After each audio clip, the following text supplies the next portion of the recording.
Hi, everyone. Welcome to Module 1 of our brand new course in English 130.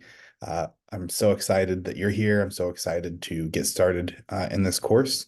It's a really great course, and I think that you'll find that once you get the hang of sort of how the course works, it's easy to navigate and it makes sense and as you're developing your essays over the course of the semester.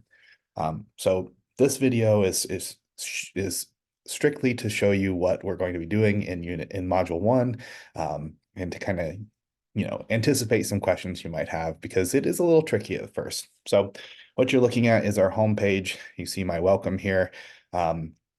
Just an introduction to me and to English 130. All of the work that you're going to be doing in this class is found in this course menu. So if you click this, um, our learning modules is like the key that unlocks the entire learning experience. So you click on learning modules here, and it'll load up. I've already selected module 1 here, but you want to really click on the start here to go through the syllabus, information on the general education program, etc., the course map, tutorial videos. All of this here is a good place to start. But in terms of the actual work for module 1, obviously we're going to be found in module 1. All of the courses, all of the modules within this course are kind of set up the same way. So you have an introduction that's like sort of a brief overview of all of the work that you'll be doing, tells you about the learning objectives, a brief, again, module overview on things that you will learn and learn about, some tips for success, as well as the work that you're going to be turning in. This is in no way the module itself, though. I just wanted to show you that. That way you can kind of get a preview of what you're going to be working on.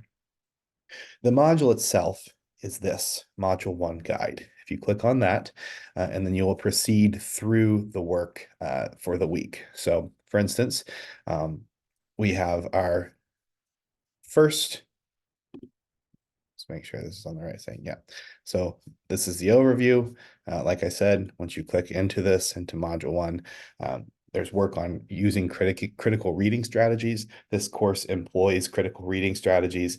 The main point of this course and what the main work you'll be doing is engaging with one article, which I'll get to in a second, over the course of the entire semester and analyzing it. So not summarizing it, not telling us what it says, but sort of doing a deeper dive on telling us what it means or what aspects of society or culture that this is influencing or conversing with. Okay, so that's kind of what we're doing.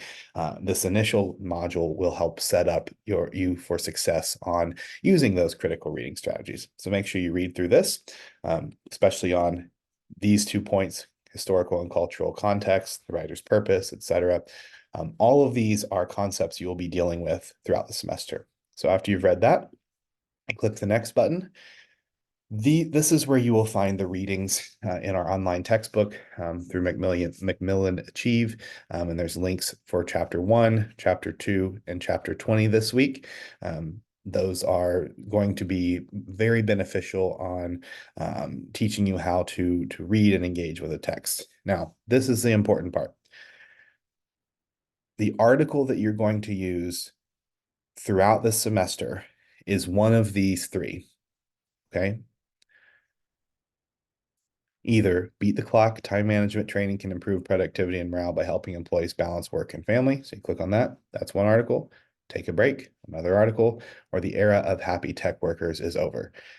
That's it. No other articles can be accepted for this class. You're going to choose one of those. I would read all of them. They're very short, to make sure that you're engaging with one that isn't terribly boring for you, because you are going to be using it over the next 8 weeks. So that is the article. Anytime you do a written assignment, this is the article we're referring to. So module 1, module 2, module 3, the same article. Okay. So keep that in mind. So after you've done that, we have 2 main assignments this week. The first is our discussion board, right? And I will be engaged with all of you on this discussion board, and so will your peers. So by Thursday night, so Thursday is the first deadline you have, and we don't do discussions every week. Week 1 we do. You're going to introduce yourself. You're going to share a little bit about yourself, whatever you're comfortable with, your name and your pronouns, your hobbies.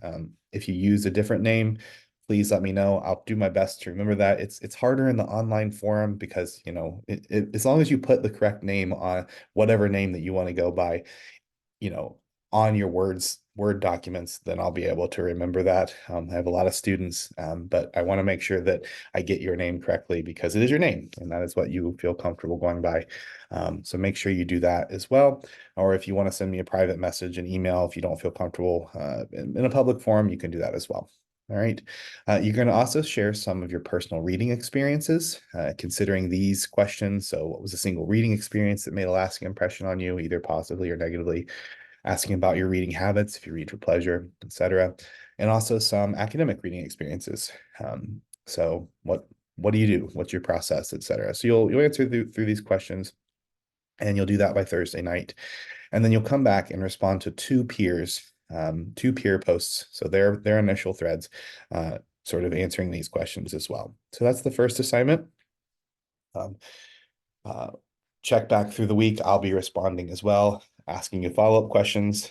It would be nice if you would engage with me and answer those questions, but I understand if you don't always, there's a lot to do.